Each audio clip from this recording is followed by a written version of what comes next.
Hey guys, and welcome back to my channel. If you're new to my channel, please hit the subscribe button down below. Don't forget to hit the notification bell so you'll be notified every time I post a new video. And like, share, and subscribe, and leave me a comment down below. So today guys, in this video, I will be using the extra wallpaper that I had from the accent wall I did in my room, the shiplap look. I'm going to be putting this inside my cabinets in my kitchen on the back side of them. My kids, when they were younger, somehow, I don't know how they got up there, but they got up on the countertops and they drew on the back side of the inside of the cabinets. And I never really knew how to cover it up.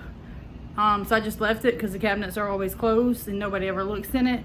But since I had these two extra rolls left from my room, I am going to put them in the cabinets. So I'm going to show you guys what the cabinets inside the cabinet looks like. I've already taken everything out, so I'm going to show you guys what it looks like right now. Okay guys, so this is what the inside of my cabinet looks like. As you can see, they took a Sharpie, which can't be washed off or wiped off, and they just drew inside the cabinet. So I'm going to put the wallpaper, the peel and stick wallpaper, in there. I'm not sure if I'm going to do the sides yet. I'm going to start with the backs and see how much I have left, and then I'll decide on whether or not I'm going to put it on the sides. I think I want to put it on the sides, but let's just get started and we'll go from there.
Okay guys, so I did the top part of the cabinet, and this is how it looks so far. And I think if I have enough left after I get the back done, I think I am going to go ahead and do the sides. But I just wanted to show you guys how the first part came out. And it is a little more complicated doing inside of the cabinet, just because you have less room to move around than it is to do it putting it on a wall. But we're gonna finish it and see how.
Okay, you guys, so this is how the back of it looks. I'm still not sure if I'm gonna do the sides right now, because it's really hard to move around inside the cabinets and get it to look the way I really want it to look. So I'm just gonna put the dishes back in for now and give you guys a glimpse of what it looks like. All right guys, so this is how it looks with the dishes in. I've got to put the rest of the dishes, the rest of my plates and stuff on the bottom rack, on the bottom shelf. But so far, I love how it turned out. And I will say, if you do this, making sure you have a lot of time and you're not in a rush, because it is time consuming and you have to have a lot of patience to do this, because it's so hard to move around inside those cabinets. There's not a lot of space to move, so it is a struggle trying to take the paper off the back and still get it to come out really smooth. But this is how it looks for now. I'm still unsure about the sides. I don't know if I want to put it on the sides or not. So you guys let me know in the comments down below what you think. If you think I should put it in the sides of the cabinet, or should I just leave it the way it is? But so far, I'm loving how it turned out. And now I have those cabinets to do. I don't think I'm going to put them in the two cabinets on the top, the small cabinets, because I can imagine how hard it would be to move in there. And the only thing in those cabinets are vases and things that I don't really use that often. So nobody ever goes in that cabinet, but I think I'm gonna put it in the two cabinets on the end. But so far, I love how it's turned out. Okay guys, so that wraps up today's video. Please leave me a comment down below and let me know what you guys think of the wallpaper inside the cabinets. Let me know if you like it. And if you guys have any other ideas of what I can do with the extra wallpaper that I have left, because I did have some left, let me know. And I hope you guys liked this video. Give it a thumbs up if you did. Please like, share, subscribe, and don't forget to hit the notification bell so you'll be notified every time I upload a new video. And I'll see you guys in the next video. Bye guys.